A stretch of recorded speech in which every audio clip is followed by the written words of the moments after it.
జనసేన అధ్యక్షుడు, deputy CM Pawan Kalyan, ఆ party number 2గా గుర్తింపు పొందిన మంత్రి నాదెండ్ల మనోహర్ మధ్య తీవ్ర విభేదాలు చోటు చేసుకున్నాయి. వాళ్ళిద్దరి మధ్య విభేదాలకు సంబంధించి గ్రేట్ ఆంధ్ర అందిస్తున్న ఎక్స్క్లూజివ్ కథనం. రాజకీయాల్లో శాశ్వత శత్రువులు, మిత్రులుండరని అనుభవజ్ఞులు ఊరికే చెప్పలేదు. మరీ ముఖ్యంగా అధికారం, డబ్బు ఈ రెండు ఎవరి మధ్యనైనా చిచ్చు పెడతాయి. ఇప్పుడు పవన్ కళ్యాణ్, నాదెండ్ల మనోహర్ మధ్య విభేదాలకు కూడా ఆ రెండే కారణమని అత్యంత విశ్వసనీయ వర్గాలు సమాచారం అందించాయి. పవన్ కళ్యాణ్కు నీడలా నాదెండ్ల మనోహర్ ఉండడం చూశాం.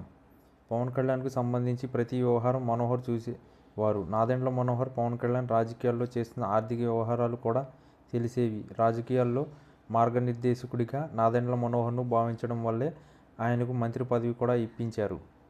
నిజానికి నాదెండ్లపై జనసేనలో తీవ్రమైన అసంతృప్తి ఉంది. పవన్కు తప్పుడు మార్గంలో నాదెండ్ల నడుపుతున్నారని, తన స్వార్థం కోసం తమ నాయకుడిని నాదెండ్ల వాడుకున్నారనే ఆవేదన, ఆగ్రహం జనసేన కార్యకర్త నాయకుల్లో బలంగా ఉంది. నాదెండ్లను గుడ్డిగా నమ్మితే మునిగిపోతావని పవన్ను శ్రేయోభిలాషులు హెచ్చరించినా పట్టించుకోలేదు. ఎవరైనా నాదెండ్లపై విమర్శలు చేస్తే తనపై చేసినట్లే అని పవన్ బహిరంగంగా హెచ్చరించిన సంగతి తెలిసిందే. ఎందుకో గానీ నాదెండ్లపై పవన్లో అనుమానం పుట్టింది. నాదెండ్లను నెమ్మదిగా దూరం పెడుతూ వస్తున్నారు. దీంతో విభేదాలు తీవ్రస్థాయికి చేరినట్లు అత్యంత విశ్వసనీయ వర్గాలు తెలిపాయి. ఆదాయ వనరులన్నీ పవన్ ఒక్కడే చూసుకోవడం, మరోవైపు తన సామాజిక వర్గానికే జనసేనలో ప్రాధాన్యత ఇస్తుండడాన్ని నాదెండ్ల జీర్ణించుకోలేకపోతున్నారని విశ్వసనీయ వర్గాలు చెబుతున్నాయి. అలాగే పవన్ కళ్యాణ్ తనకు తెలియకుండానే పార్టీలో కొన్ని నిర్ణయాలు తీసుకుంటున్నారని నాదెండ్ల గుర్రుగా ఉన్నట్టు తెలుస్తుంది. కేవలం సినిమాలు తీస్తేనే డబ్బు వస్తుందని ఇంతకాలం చెబుతూ వచ్చిన పవన్ కళ్యాణ్ అధికారంలోకి వచ్చిన తర్వాత మారిపోయాడని సన్నిహితుల వద్ద నాదెండ్ల ప్రశ్నిస్తున్నట్లు సమాచారం.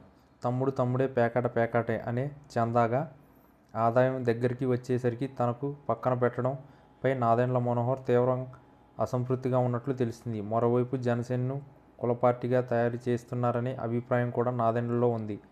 నాగబాబును ఎమ్మెల్సీ, అలాగే మంత్రిని చేయాలన్న పవన్ నిర్ణయంపై కూడా నాదెండ్లకు నచ్చలేదని తెలిసింది. ఇది సరైంది కాదేమోనని నాదెండ్ల చెప్పిన అభిప్రాయం పవన్కు ఏమాత్రం రుచించలేదని విశ్వసనీయ వర్గాల సమాచారం. అయితే అధికారంలో ఉండడంతో పవన్, నాదెండ్ల మధ్య అంతర్గతంగా ఉన్న తీవ్ర విభేదాలు బయటికి రావడం లేదు.